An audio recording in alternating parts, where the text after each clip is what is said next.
সময় দেখা গেল হযরত আইয়ুব নবীর আর কোনো মানুষ তার পাশে নাই, অসুস্থতার কারণে তার কাছে কেউ দেখতে যায় না। দেখবেন আপনার আমার আমরা যখন অসুস্থ হয়ে যাই, আমাদের যদি একটা পা ভেঙে যায় কিংবা হাত কেটে যায় কিংবা কোনো এমন অসুস্থতা, আমরা সংসারে আর কামাইতে পারছি না, সংসার চালাইতে পারছি না, দেখবেন আমরা সকলে সংসারের মানুষের কাছে বোঝা হয়ে যায়। এই কারণে মহান রব্বুল আলামিন সূরাতুল বাকারার আয়াতের মাধ্যমে সকল পৃথিবীর মানুষকে জানিয়ে দিয়েছেন, ইয়া রাসূলুল্লাহ, ইয়া হাবিবাল্লাহ, আপনি সকল মানুষকে জানিয়ে দেন, ওয়ালানাবলুওয়ান্নাকুম বিশাইইম মিনাল খাউফি ওয়াল জু'i ওয়া নাকসিম মিনাল আমওয়ালি ওয়াল আনফুসি ওয়াস সামারাত ওয়া বাশশিরিস সাবিরিন। আল্লাহু আকবার।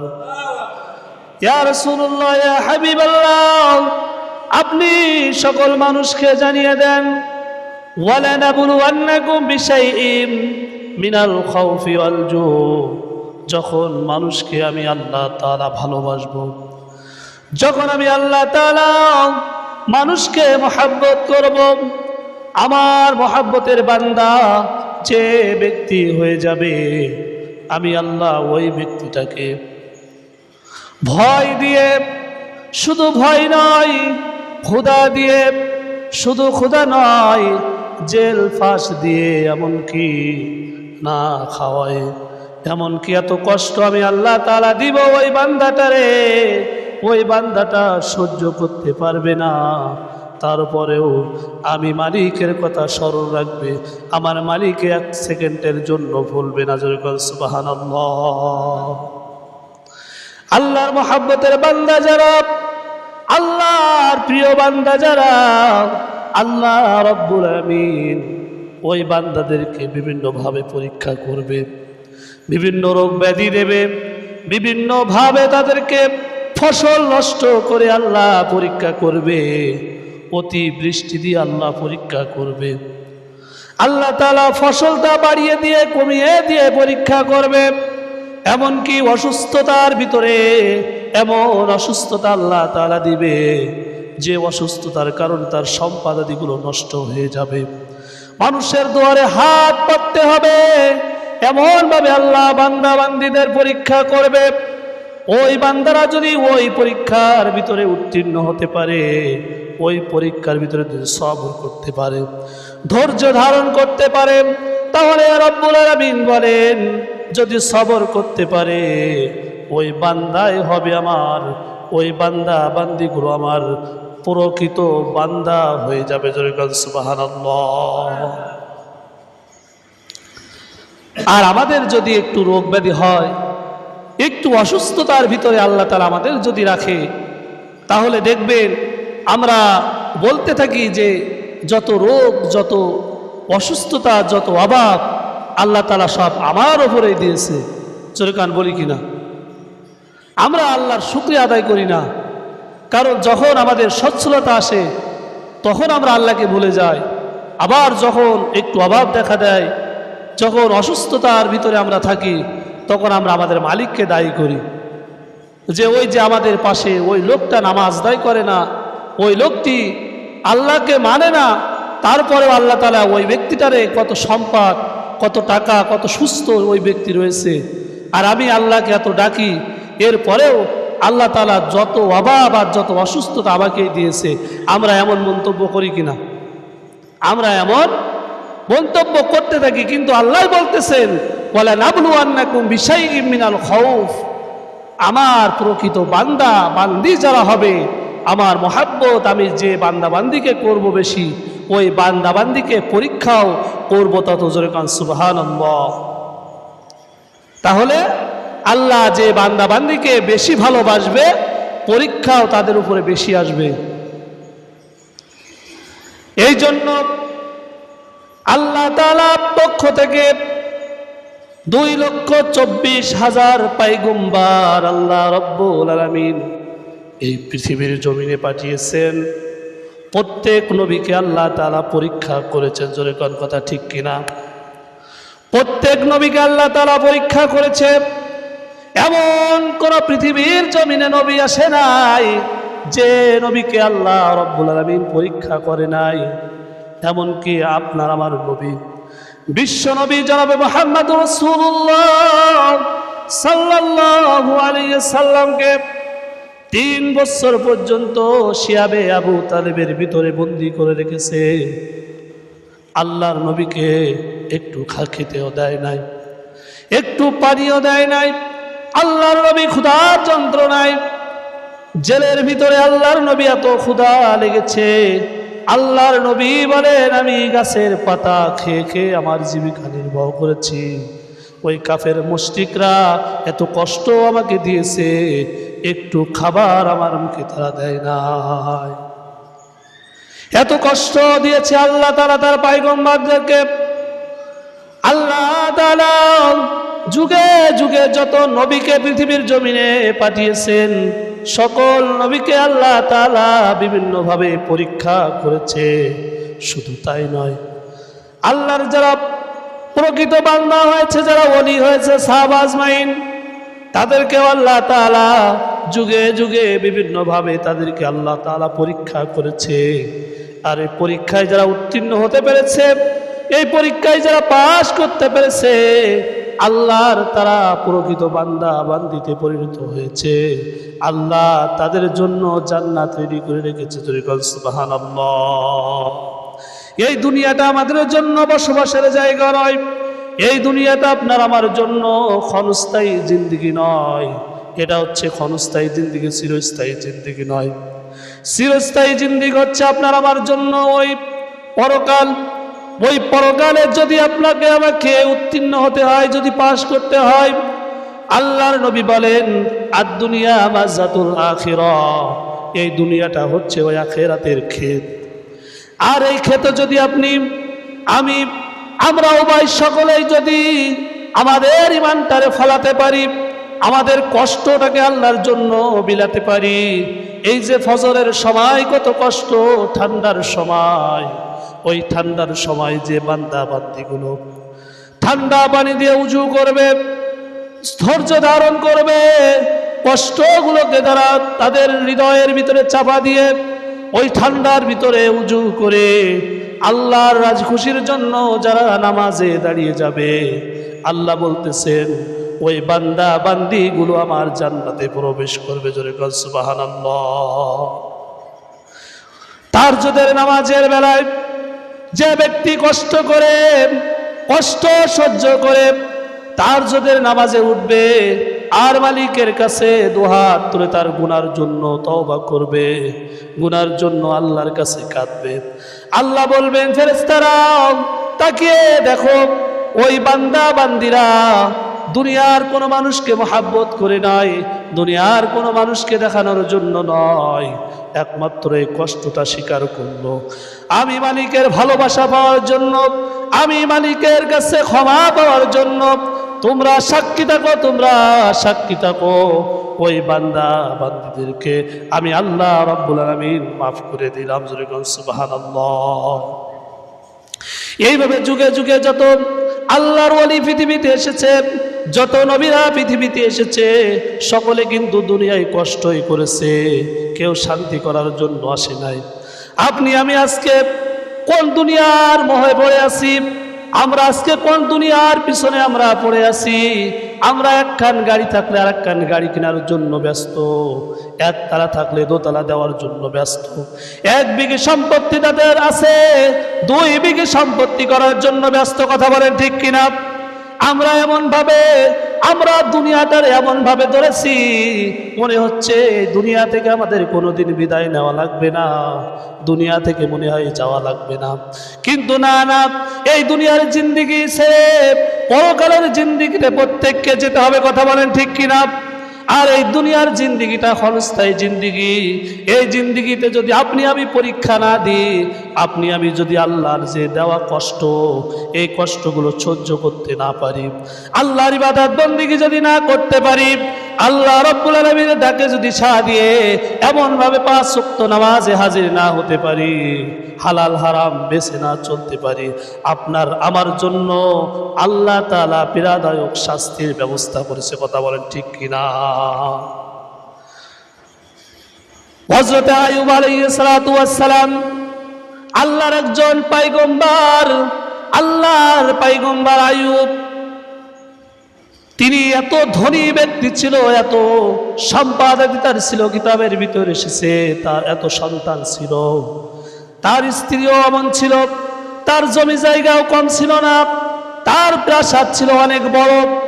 কিন্তু আল্লাহর পরীক্ষা যখন শুরু হয়ে গেল, হযরত আইয়ুব আলাইহিস সালাতু ওয়াস সালামের পরে আল্লাহ তাআলা তার সম্পদগুলো ছিনিয়ে নিলেন। এমনকি তার শরীরে এমন একটা ব্যাধি, এমন একটা কুষ্ঠরোগ আল্লাহ তাআলা দিলেন, ওর আগে আর কোনোদিন ওই কুষ্ঠরোগ দেখা দেয় নাই, সর্বপ্রথম আইয়ুব আলাইহিস সালামের শরীরের ভিতরে দেখা দিয়েছে। আস্তে আস্তে পা থেকে শুরু করে মাজা পর্যন্ত যখন আইয়ুব আলাইহিস সালামের পচন শুরু হয়ে গেল, সকল স্ত্রীগুলো তার থেকে বিদায় নিয়ে চলে গেলেন, তার সন্তানগুলো বিদায় নিয়ে চলে গেলেন, তার যত আত্মীয় স্বজন ছিল সকলেই তাকে ত্যাগ করলেন। এক সময় দেখা গেল হযরত আইয়ুব নবীর আর কোনো মানুষ তার পাশে নাই, অসুস্থতার কারণে তার কাছে কেউ দেখতে যায় না।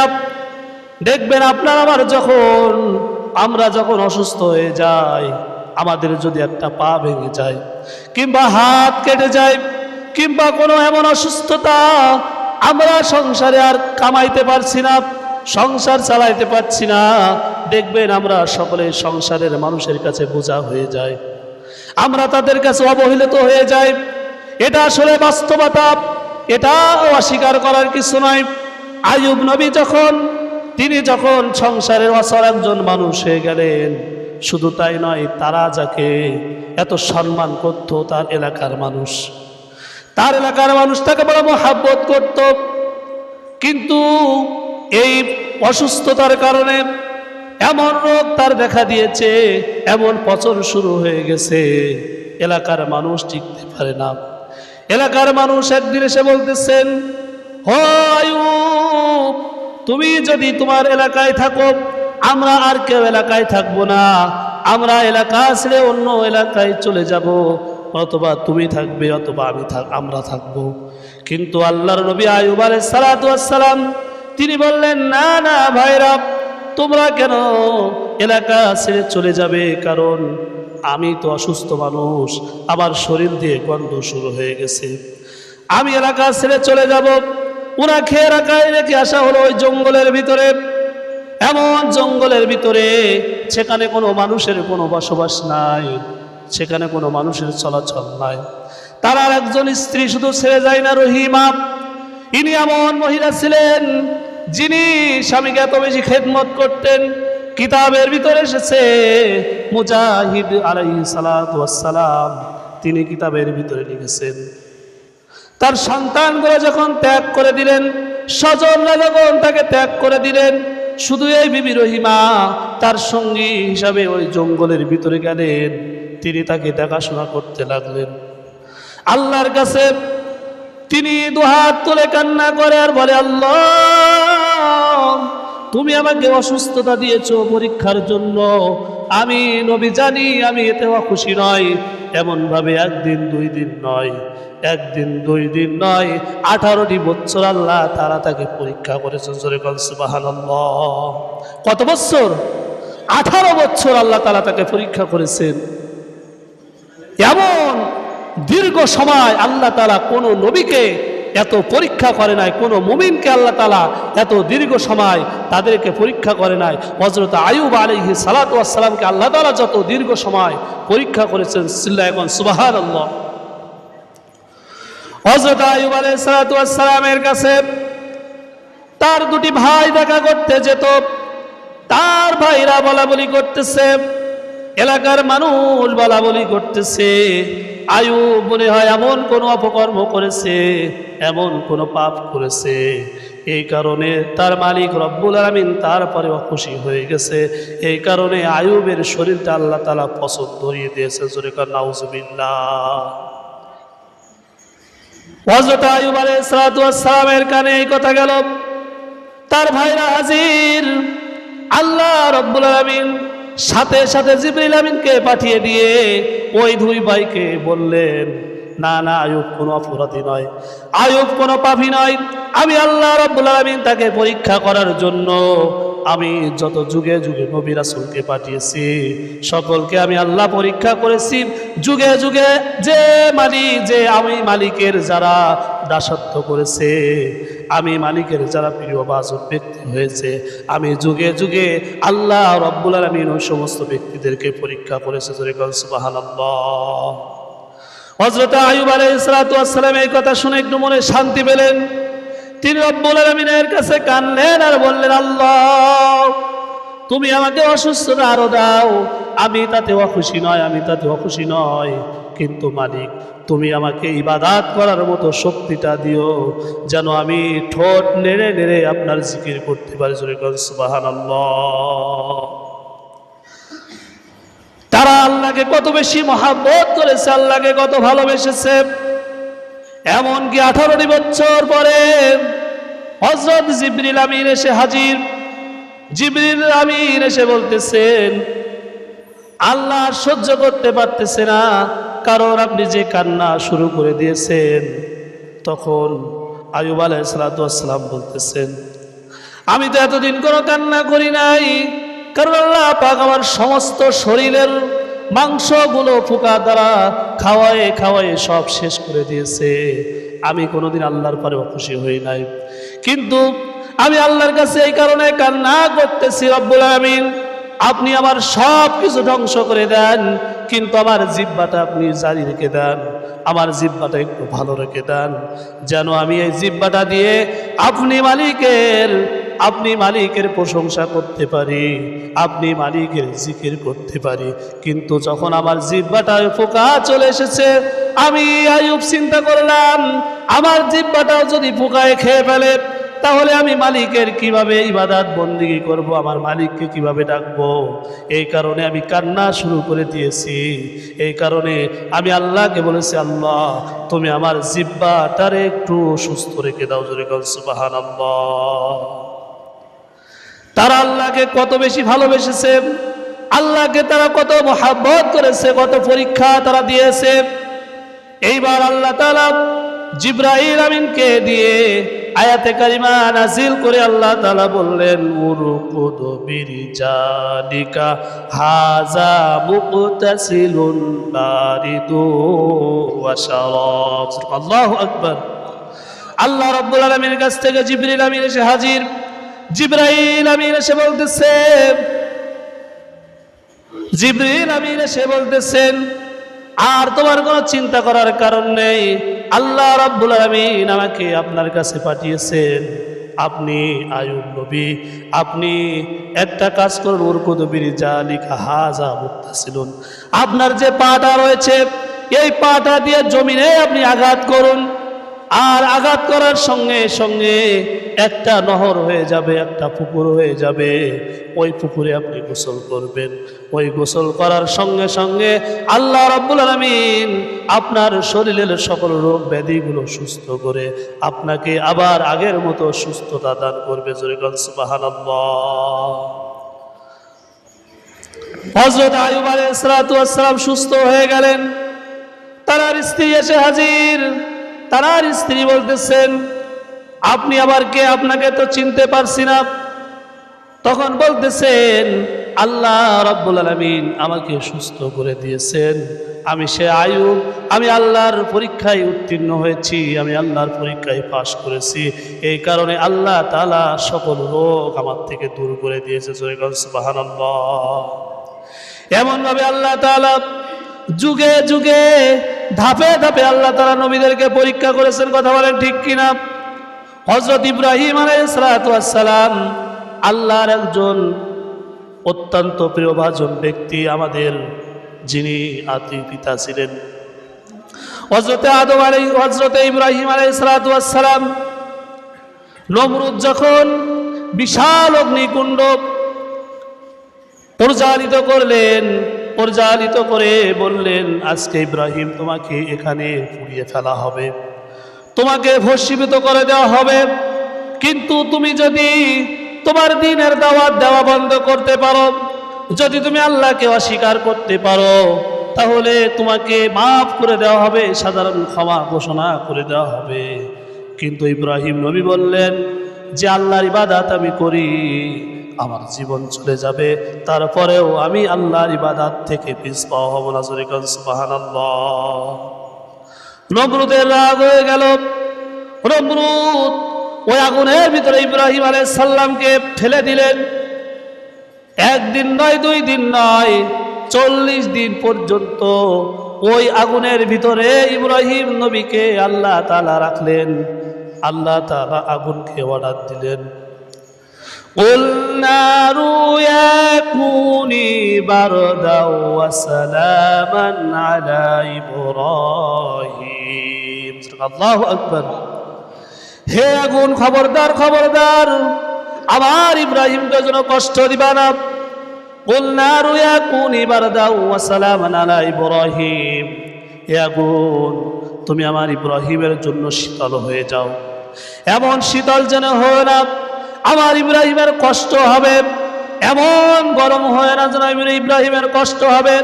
যেমন এসি ঘরের ভিতরে মানুষ শান্তিভাবে সুন্দরভাবে যেমন থাকে, আগুন তুমি আমার ইব্রাহিমের জন্য ওই রকম পরিমাণ শীতল হয়ে যাও। জোরে বল সুবহানাল্লাহ। 40 দিন যখন পার হয়ে গেল, নমরুদ বললেন আগুন তো শেষ, এইবার ইব্রাহিমকে বের করে আনো। ইব্রাহিমকে বের করে আনা হলো। দেখা গেল ইব্রাহিম আলাইহিস সালাতু ওয়াস সালাম 40 দিন পর্যন্ত আগুনের ভিতরে ছিল, এরপরেও একটা পশম পর্যন্ত আগুন পোড়াতে পারে না। জোরে বল সুবহানাল্লাহ। নমরুদ আগুনকে বললেন, ও আগুন, কি ব্যাপার, তোমার শক্তি কি কমে গেল নাকি? তোমার কোনো শক্তি নাই, কারণ তুমি একটা মানুষের একটা পশম পর্যন্ত পোড়াইতে পারলে না। কারণটা কি? আগুন বললেন, ও নমরুদ, ও নমরুদ, এই আগুন আমি আমার কোনো ক্ষমতা নাই, আমি আগুনের কোনো ক্ষমতা নাই। এই আগুনকে আল্লাহ তাআলা অর্ডার দিয়েছে, খবরদার খবরদার, আমার ইব্রাহিমের একটা পশম যেন না পড়ে, আমার ইব্রাহিমের গায়ে যেন কোনো তাপ না লাগে। এই কারণে যে মালিক আমাকে অর্ডার করেছে, এই মালিকের কথা অমান্য করার শক্তি আমার নাই। জোরে কোন সুবহানাল্লাহ। যুগে যুগে আল্লাহ তাআলা সকল নবী ওলিদেরকে পরীক্ষা করেছে। ইউনূস আলাইহিস সালাতু ওয়াস সালাম মাছের পেটের ভিতরে চলে গেছে, মাছ গিলে ফেলেছে। ওই মাছের পেটের ভিতরে মুসিবতে আল্লাহর কাছে দোয়া করেছে। আল্লাহর কাছে দোয়া করলে আল্লাহ রাব্বুল আলামিন ওই মাছের পেট থেকে উদ্ধার করেছে। জোরে বল সুবহানাল্লাহ। এমন ভাবে আল্লাহ তাআলা যুগে যুগে তার নবী ওলিদেরকে আল্লাহ তাআলা পরীক্ষা করেছে। আর আমাদের পরীক্ষা হবে না, আমাদের কোনো পরীক্ষা ছাড়াই আমরা জান্নাত পেয়ে যাব, এটা কোচ্ছিন কালেও সম্ভব নয়। এই জন্য আপনাকে আমাকেও পরীক্ষা দিতে হবে। জোরে কোন কথা ঠিক কিনা? আপনাকেও আমাকেও পরীক্ষা দিতে হবে। যদি বলেন কেমন পরীক্ষা আমাদের উপরে আসতেছে, তাহলে আমাদের আল্লাহ তাআলা রোগ ব্যাধি দেয়, আমাদেরকে আল্লাহ তাআলা তার ইবাদত করার জন্য হুকুম দেয়, আল্লাহ তাআলা তার অনুগত্য করার জন্য আমাদেরকে হুকুম দেয়, আর এই হুকুমকে মান্য করার নামই হলো পরীক্ষা। জোরে কোন সুবহানাল্লাহ। এই জন্য আসুন, প্রত্যেক নবীদেরকে আল্লাহ তাআলা পরীক্ষা করেছেন, তাদেরকে কষ্ট দিয়েছেন, তাদেরকে মুসিবত দিয়েছেন, কিন্তু তারা সর্বস্থায় সর্বসময় তারা এক মালিকের উপরে ভরসা করেছে, পৃথিবীর কোনো মানুষের উপরে না। জোরে কোন সুবহানাল্লাহ। কারণ ইব্রাহিম আলাইহিস সালামকে বাতাস এসে বলতেছেন, হে ইব্রাহিম, তুমি শুধু বলো, আমি বাতাসকে একটা বার, আমি বাতাস সঙ্গে সঙ্গে ওই আগুনকে লিভিয়ে দেব। কিন্তু ইব্রাহিম আলাইহিস সালাম বললেন, না না, আমি কোনো বাতাসের কাছে সাহায্য চাই না। আগুন বলতেছেন, ও ও ইব্রাহিম, তুমি একটাবার বলো আমি নিভে যাই। আল্লাহর নবী ইব্রাহিম বলতেছেন, আমি কোন আগুনের কাছে সাহায্য চাই না। ফেরেশতারা এসে বলতেছেন, আমরা ফেরেশতারা এসে হাজির, আপনি একটাবার যদি বলেন এই আগুন সঙ্গে সঙ্গে আমরা নিভিয়ে দিব। কিন্তু ইব্রাহিম নবী বলতেছেন, কোনো ফেরেশতার কাছে সাহায্য চাই না। আল্লাহ তাআলা যখন জিবরাইল আমিনকে দিয়ে খবর পাঠিয়েছেন আমি আল্লাহ আগুনকে শীতল করতে চেয়েছি, তখন ইব্রাহিম নবী বললেন, এবার আমি নিতে রাজি। সুবহানাল্লাহ। কোনো মানুষের কাছে, কোনো বাতাসের কাছে, কোনো পৃথিবীর কোনো জীব জন্তুর কাছে নবীরা আশ্রয় চায় নাই, একমাত্র আশ্রয় চেয়েছে কার কাছে? আল্লাহর কাছে।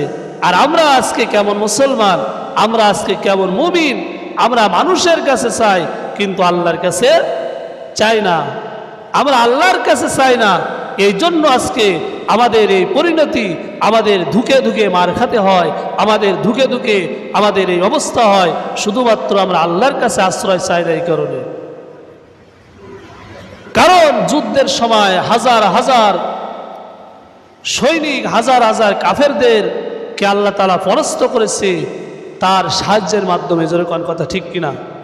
তার সাহায্যের মাধ্যমে আল্লাহ তাআলা হাজার হাজার কাফের বেঈমানদের বদরের যুদ্ধ যখন শুরু হয়ে গেল, হাজার হাজার কাফের মুশরিক আর মুসলমানের সংখ্যা ছিল মাত্র 300 জন। কয়জন? 300 মাত্র সৈন্য দিয়ে আল্লাহ তাআলা সেই দিন বদরের যুদ্ধে মুসলমানদেরকে জয়ী করেছিলেন। কথা বলে ঠিক কিনা? আল্লাহর সাহায্য আমাদের সকলের দরকার, আল্লাহর ভালোবাসা প্রত্যেক মুমিনের দরকার। কারণ আল্লাহর সাহায্য ছাড়া, আল্লাহর ভালোবাসা ছাড়া কোনো ব্যক্তির পক্ষে দুনিয়াতেও বাঁচা সম্ভব নয়, আখেরাতে যেও জান্নাত পাওয়া সম্ভব নয়। কথা বলেন ঠিক কিনা? এই জন্য আল্লাহকে বেশি ভালোবাসতে হবে, আল্লাহর উপরে অটল থাকতে হবে। যখন বিপদ আসবে তখনও আল্লাহর উপরে ভরসা করতে হবে। আপনার আমার যখন সচ্ছলতা আসবে তখনও আল্লাহর ইবাদতকে ভুলে গেলে চলবে।